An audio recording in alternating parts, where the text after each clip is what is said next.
Good afternoon. Welcome to Derek's piano tutorial number 19. In this piano tutorial, it's going to be almost the same as piano 18, where I do a run through on flashcards 9, 7, and 8. That's a global name. There are a total 54 flashcards. There's a download link at the end of this video where you can download the flashcards. You have to take a sheet out, and there are 9 flashcards in a sheet. You cut out the bottom part of the first sheet, and it should have 7, 8, and 9, and then the order for that is 9, 7, 8. I'm encourage everyone to do and have to look at it, and otherwise you're not going to be able to understand most of the material that I'm going to talk about in Derek's piano tutorial. This is piano tutorial number 19, and for each run through, each episode has one run through where I randomize the 3 flashcard. The 3 flashcard that's randomized is 9, 7, 8. And it's always hardwired to be FC1, FC2, and FC3 for each episode. So FC1 is 9, FC2 is 7, and FC3 is 8 for this piano tutorial number 19. So this is a bamboo slate. Whatever I write, it's going to be translated digitally, and I'm going to superimpose it into the video. I like to go out into the park because I don't want to stay home all day long. I try to make YouTube videos every single day, so staying inside a home is not very conducive to the outside environment. But I do piece together videos at home too. I have a piano at home, and I'm trying to practice 2-piece canon and D. I'm very excited, and for lease. So between those time, I like to just move out into the sunshine, but still do some work and be productive. So in the previous episode number 18, what I did is, before the run through, I break them into 3 parts. I explain to you the intervals on the white piano keyboard, and I explained briefly on the staff and in an interval, and then I did a run through. So right here, I'm going to focus more on the staff, the components of a staff, what it is, and I'll write down the pictorial diagram of the staff, so you understand when you see a musical staff, you see the components, like what is a measure and what and the notes associated, how we do it.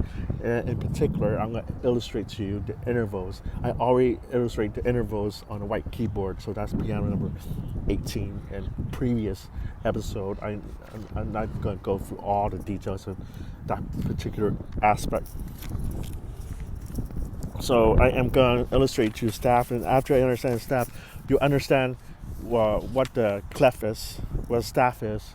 Then I explain what a note is, what the placeholder of a line in a space that signify that the name letters of the staff.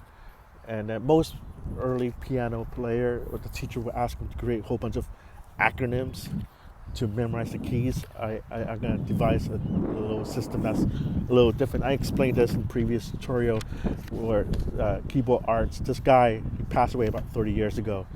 He devised these flashcards, and he handed these flashcards to James Murfadden. He's just retired. He's been teaching in City College for 40 years. So most of his students in City College, San Francisco, would know about the flashcard. As he's retired, I'm probably the only person who knows how these flashcards work. So Elton John, Taylor Swift, Miley Cyrus, they can sing really well, they can play piano, they have great guitar teachers, piano teachers, but they're not going to have access to these flashcards. I'm going to work really hard, and once I get some money flowing in, I will create of the flashcards in digital version for Oculus and Apple Vision Pro, and that's why I want to go out in the park and just work as much as possible like that, and try to create more of these tutorials. So let's start. We have vertical lines and a staff, and 5 vertical lines form a staff, STAFF.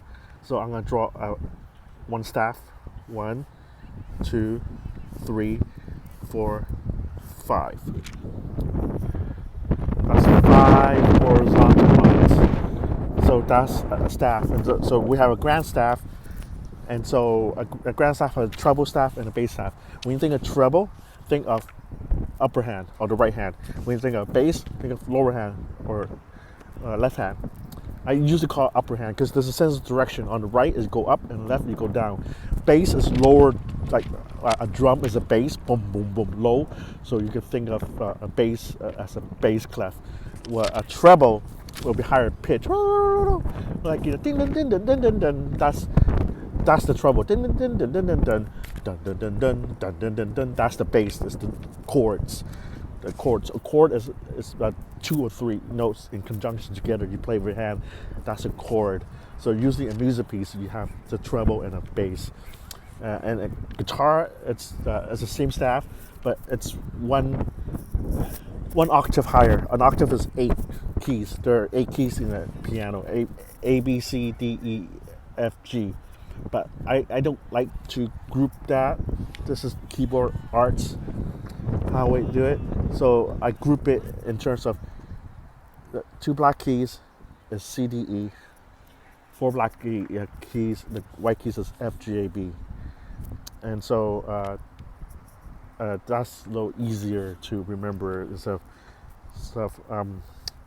I'm going to focus on the treble staff. So we have 5 vertical lines, 5 horizontal lines. That's the start. Then you have a clef. Clef is a little crazy symbol right here. Looks like a G because it is a G. And the little circle of a G, it wraps around the line G. Each line has a corresponding letter names. So I'm going to draw you that clef, that treble clef. I'm going to label it treble staff. Treble staff. Right there. So once I finish this, you can see it on the screen. You can use some sort of software, usually Premiere or CapCut. If I'm outside, use CapCut. That's the treble staff. So each line and a space holder on the staff, there are letter names. So on a treble staff, it's FACE for the white space and EGBDE. F, top line F. Sorry, EGBDF for the line. Very good boy does fine. Face, FACE for the space.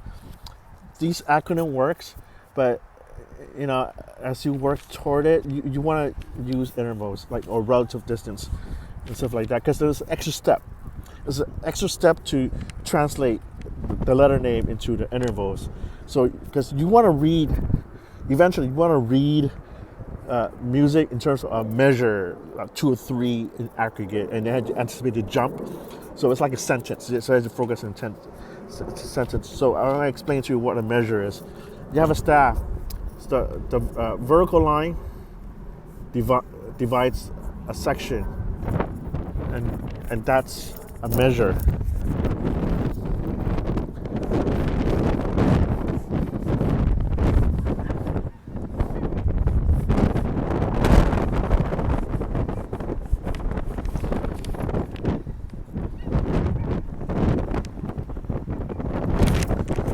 So I just draw right here 3 vertical lines, then the white space we have 2 measures.